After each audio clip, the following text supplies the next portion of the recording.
ये छोटी सी कहानी पढ़ने के बाद आप क्रोध करना छोड़ देंगे।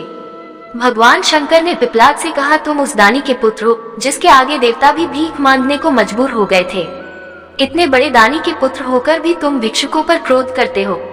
महर्षि दादीची के पुत्र का नाम था पिपलाद। चूंकि वह सिर्फ पीपल का फल ही खाया करते थे, इसलिए उन्हें पिपलाद के नाम से पुकारा जाता था। अपने पिता की तरह पिपलाद भी बहुत तेजवान और तपस्वी था। जब पिपलाद को ये पता चला कि देवताओं को अस्थि दान देने के कारण उनके पिता की मृत्यु हो गई, तो उन्हें बहुत दुख हुआ। आग बबूला होकर उन्होंने देवताओं से बदला लेने का निश्चय किया। यही सोचकर वह शंकर भगवान को खुश करने के लिए उनकी तपस्या करने लगा। उनकी तपस्या से अंततः शंकर भगवान खुश हुए और पिपलाद से वरदान मांगने को कहा। पिपलाद ने भगवान से प्रार्थना की, हे आशुतोष, मुझे ऐसी शक्ति दो जिससे मैं देवताओं से अपने पिता की मृत्यु का बदला ले सकूं। भगवान शंकर तथास्तु कहकर अंतर्ध्यान हो गए। उनके अंतर्ध्यान होने के तुरंत बाद वहां एक काली कलूटी लाल लाल आंखों वाली राक्षसी प्रकट हुई। उसने पिपलाद से पूछा, स्वामी आज्ञा दीजिए, मुझे क्या करना है? पिपलाद ने गुस्से में कहा, सभी देवताओं को मार डालो। आदेश मिलते ही राक्षसी पिपलाद की तरफ झपट पड़ी। पिपलाद अचंभित हो चीख पड़ा, यह क्या कर रही हो? इस पर राक्षसी ने कहा, स्वामी अभी अभी आपने ही तो मुझे आदेश दिया है कि सभी देवताओं को मार डालो। मुझे तो सृष्टि के हर कण में किसी न किसी का वास नजर आता है। सच तो यह है कि आपके शरीर के हर अंग में भी कई देवता दिख रहे हैं मुझे, और इसीलिए मैंने सोचा कि क्यों न शुरुआत आपसे ही करूं। पिपलाद भयभीत हो उठे। उन्होंने फिर से शंकर भगवान की तपस्या की।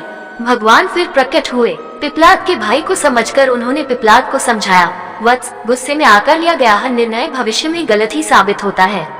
पिता की मृत्यु का बदला लेने की धुन में तुम ये भी भूल गए कि दुनिया के कण कण में भगवान का वास है।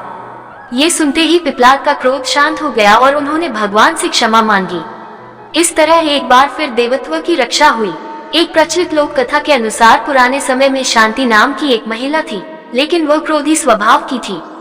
गुस्से में वह छोटा बड़ा कुछ भी नहीं देखती थी और जो मुंह में आता बोल देती। उसके परिवार वाले और गांव के लोग उससे परेशान थे। क्रोध शांत होने पर महिला को अपने किए पर बहुत पछतावा होता था। ग्रेटर देन एक दिन वह नगर के प्रसिद्ध संत के पास गई। संत से शांति ने कहा कि गुरुजी, मेरी क्रोध करने की आदत ने मुझे सभी से दूर कर दिया है। मैं खुद को सुधार नहीं पा रही हूँ। आप कोई ऐसा उपाय बताएं जिससे मेरा क्रोध शांत हो जाए।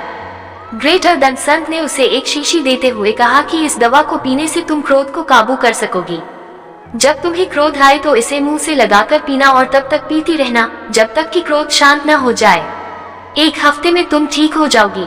शांति ने क्रोध आने पर उस दवा को पीना शुरू कर दिया। 1 सप्ताह में ही उसका क्रोध कम होने लगा था। खुश होकर वह संत से मिलने पहुंची। ग्रेटर देन महिला ने संत से कहा कि गुरुदेव, आपकी दवा ने चमत्कारी रूप से मेरा क्रोध कम कर दिया है। कृपया इस दवा का नाम बताएं। ग्रेटर देन संत ने शांति से कहा कि उस शीशी में कोई दवा नहीं थी, सामान्य पानी था। क्रोध के समय तुम्हारी बोली को बंद करना था, तुम्हें मौन रखना था, इसीलिए मैंने तुम्हें ये शीशी दी थी। शीशी मुंह पर लगी होने की वजह से तुम क्रोध के समय बोल नहीं पाए। इससे सामने वाले लोग तुम्हारे कटु वचनों से बच गए। तुम चुप रही तो सामने वालों ने भी पलटकर कोई जवाब नहीं दिया। जब हम किसी के क्रोध का जवाब मौन से देते हैं तो बात वहीं खत्म हो जाती है।